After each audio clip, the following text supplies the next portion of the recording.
मैं बहुत बहुत धन्यवाद देता हूँ किसान यूनियन का, जिन्होंने मुझे इस मंच पर बोलने का मौका दिया। ये किसानों की समस्या ये किसानों की समस्या कोई अभी नई नहीं है। पहले से ही सरकार द्वारा शोषण होता आ रहा है और ऐसे ही शोषण करते आ रहे हैं। थोड़ा सा माइक।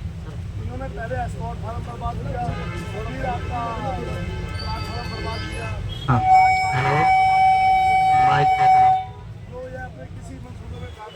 हेलो, हाँ, ठीक। हेलो, ठीक है, थोड़ी सी बढ़ा दो। Hello, mic check. हाँ, ठीक है, ठीक है, ठीक है। तो किसानों का शोषण जो है वो कोई अभी नया नहीं है। पहले से ही सरकारें बहुत शोषण करती आ रही हैं। अभी इनमें भी थोड़ा सा ये वहम है कि ऐसे ही कोई नीति बनाकर किसानों को दबा दिया जाएगा। दरअसल ये सारा खेल जो है वो नियत का है। अगर किसी भी सरकार की नियत होगी तो वो काम इतने दिनों, जैसे 3 दिन 4 दिन का धरना हो रहा है, ये कोई 3-4 दिन का धरने की बात है ही नहीं। ये मुश्किल से 1 घंटे आधे घंटे में निपटने की बात है। लेकिन ये सारा खेल नियत का है। सरकार की मंशा है कि सिर्फ इन्हें बहलाकर, थोड़ा सा आश्वासन देकर, एक टाइप से लॉलीपॉप देकर भेज दिया जाए और ये लोग ऐसे ही मान जाते हैं। दरअसल पिछले इतिहास में भी अगर हम देखेंगे तो ये हमारी सिर्फ, अब हर किसी को लगता है कि देश आजाद हो गया है, आजाद हो गया है, लेकिन व्यवस्था वही है अंग्रेजों वाली। जैसे तानाशाही आज आप देख रहे हैं कि लोग, हम बाहर बैठे हैं, मालिक हम हैं, लेकिन अंदर अपने आप को शहंशाह समझ रहे हैं वो लोग और हमारी बात सुन नहीं रहे। दरअसल एक बात और सोचनी चाहिए, हम बार बार एक बात दोहरा रहे हैं कि किसानों की मांग है। दरअसल हमारी मांग है ही नहीं है। हम क्यों मांगे भाई? ये तो हमारा अधिकार है। अगर हम कर्ज माफी की बात कर रहे हैं तो इसमें बड़ी बड़ी बात क्या है? लोगों के करोड़ों अरबों कर्जे माफ हो रहे हैं, ब्याज माफ हो रहे हैं और उद्योगपतियों के कर्जे माफ हो जा रहे हैं, और जो किसान है, जो इस देश को पाल रहा है, जो इस देश को खिला रहा है, और उसके कर्जे के लिए सर हमें धरने देने पड़ रहे हैं, हमें लड़ाइयां करनी पड़ रही हैं, हमें संघर्ष करने पड़ रहे हैं। 300 यूनिट बिजली अगर फ्री की बात कर रहे हैं तो क्या ये 300 यूनिट बिजली सिर्फ नेताओं के लिए है? ये प्रशासन में बैठे अधिकारियों के लिए है? कौन है वो लोग? वो हमारे सेवक हैं और वो हम पर राज कर रहे हैं। ये कौन सा सेवक है भाई? राजा यहाँ की प्रजा है। पहले राजाओं से राजतंत्र हमने आजाद करवाया, वो अंग्रेजों के पास चला गया, अंग्रेजों से आजाद करवाया। अब ये लोग गद्दे पर बैठकर अपने आप को शहंशाह समझ रहे हैं और राजा समझ रहे हैं और सोच रहे हैं कि हम जैसे भी शासनादेश ला देंगे और पब्लिक उसे ऐसे ही मान लेगी। तो इनका ये बहम है और ये बहम बार बार इनके दिमाग में आता है और वो बहम हर बार टूटता है।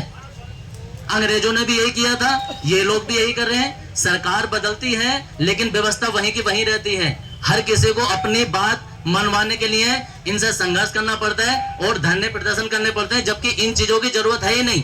ये सिंपल सा एक वन शॉट में काम था कि भाई किसान आए थे, ये हमारे मालिक हैं।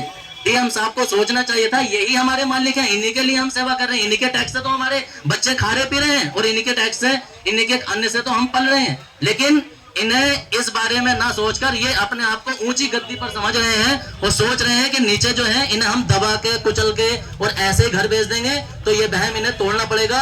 अभी हम आराम से सिर्फ डीएम साहब से मिलने की बात कर रहे हैं। अगर किसानों की जिद बढ़ गई ना तो फिर सीएम साहब को ही आना पड़ जाएगा यहाँ फिर डीएम तक बात नहीं रुकेगी। अगर आप कर्जे की बात कर रहे हैं तो एक सिंपल सी कैलकुलेशन है, आप कोई भी गूगल करके सर्च कर लो। हमारी भारत सरकार के पास 33 लाख करोड़ रुपए हर साल आते हैं, जिसे हम एनुअल इनकम कहते हैं गवर्नमेंट सरकार की। और उत्तराखंड के किसानों का मात्र 13,000 करोड़ का टैक्स है। अगर सरकार चाहे तो ऐसा मानो कि 13 लाख करोड़ में से सिर्फ 13,000 रुपए सरकार को देने और सारा कर्ज माफ हो जाएगा। 300 यूनिट बिजली मात्र 1 लाख करोड़ का फंडा है। इतनी बड़ी कोई दौलत नहीं मांग रहे हैं। उद्योगपतियों के कर्जे माफ हो जा रहे हैं, उनकी बिजली बिल माफ हो जा रहे हैं, उन्हें सब्सिडियां मिल जा रही हैं। लेकिन किसान के लिए सब्सिडी नहीं है, पाबंदियां हैं। आप खेती करोगे तो हमारे तरीके से करोगे, आप बेमौसमी धान लगाओगे तो हमारे तरीके से लगाओगे, आप खाद डालोगे तो हमारे तरीके से डालोगे। ये जितने भी मंत्री बैठे हैं, जितने भी प्रशासन में अधिकारी बैठे हैं, उनमें से कोई भी अभी खेतों में जाके नहीं देखा होगा कि कितनी किसान मेहनत करता है, कितनी डीएपी डलती है, कितनी यूरिया डलती है। बस पाबंदियां ये आसानी से लगा देते हैं। एक मांग है हमारी कि किसानों जो बॉर्डर पे किसान है उनका भत्ता होना चाहिए भाई। वो पूरा सैनिक का काम करते हैं। आप लोग कभी जाके देखो, थोड़ी सी भी गोलीबारी होती है, थोड़ी सी भी हमारी सीमा में कोई हलचल होती है तो सबसे पहले किसान इन्फॉर्म करते हैं। किसान पूरे एक देश की रक्षा करने का काम करते हैं, खेती के साथ साथ भी। और उन्हें कोई न भत्ता मिल रहा है, ना उन्हें कोई सैलरी मिल रही है। बिना सैलरी के ही वो सारे सैनिकों का देश की रक्षा भी कर रहे हैं और आपको पाल भी रहे हैं, डबल डबल काम कर रहे हैं। तो ये उनका अधिकार है। एक और चीज जो हमारा मुद्दा है, जो हमारा अधिकार है स्मार्ट मीटर लगाने का। स्मार्ट मीटर ये अभी के लिए नहीं दिखाई दे रहा है, ये आने वाले टाइम के लिए किसान का शोषण है और सारे के सारे लोगों का शोषण है। जो लोग हमें रोक रहे हैं उनका भी शोषण है। अभी इस मीटर के अंदर चिप लगी है, ये कंट्रोल करेंगे उसे। जब आप सरकार की बात नहीं मानोगे, वो वहीं बैठे बैठे आपके घर की लाइट भगा देंगे। आप यहाँ धरने पे बैठे रहोगे, बच्चे आपके अंधेरे में रहेंगे। ये पानी की पाइपलाइन बिछा रहे हैं, सब इनके कंट्रोल में है, ये पानी बंद कर देंगे। ये गैस से पाइपलाइन बिछा रहे हैं, अब ये सिलेंडर का चक्कर खत्म कर रहे हैं, गैस कनेक्शन लगा रहे हैं घरों में, पाइपलाइन डाल रहे हैं, गैस कनेक्शन खत्म कर देंगे। ये टोटल पूरी तरीके से गुलाम बनाने का तरीका है और ये किसान किसी भी हाल में नहीं सहेगा। और ये गुलामी किसान को कभी भी कबूल न पहले थी अंग्रेजों के टाइम पर, न अब है। किसान पहले से भी संघर्ष करता था और अभी भी संघर्ष है। लास्ट में मेरा एक ही नारा है कि जो भी मांग होगी जायज होगी और वो हमारे हक की लड़ाई है और हम उसे लेकर रहेंगे। मेरी ये मंशा नहीं है या मेरा कोई ये इरादा नहीं है कि यहाँ बवाल खड़ा करें, नहीं, हंगामा खड़ा करना मेरा मकसद नहीं। मेरी कोशिश है कि ये सूरत बदलनी चाहिए। मेरे सीने में ना सही, तेरे सीने में सही, हो कहीं भी आग, लेकिन आग जलनी चाहिए। ये आग जलती रहेगी और इसे कोई दबा नहीं सकता जब तक कि हमें हमारा अधिकार नहीं मिल जाता। इसी समय मैं अपनी वाणी को विराम देता हूं और भारत माता की धन्यवाद। धन्यवाद।